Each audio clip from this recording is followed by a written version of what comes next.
नमस्कार सांग मैंने एमएम किचन को आपण मान को स्वागत। ये देखो तो अंडा को आम ये ना फटे नवा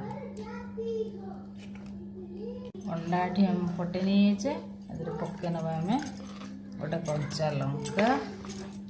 किसी पियाज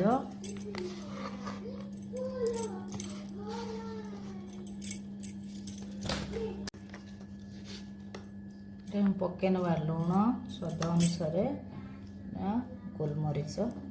गुंड गोटे बसई नहीं कड़े पके नहीं तेल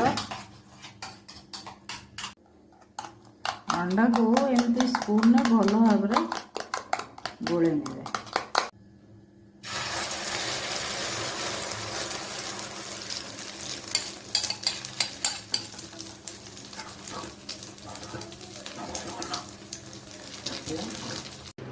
सांग माने देखंतु रेडी गला हमर अंडा आमलेट देखंतु रेडी गला हमर अंडा आमलेट क्यों माने अंडा आमलेट भल पाती प्लीज कमेंट करिए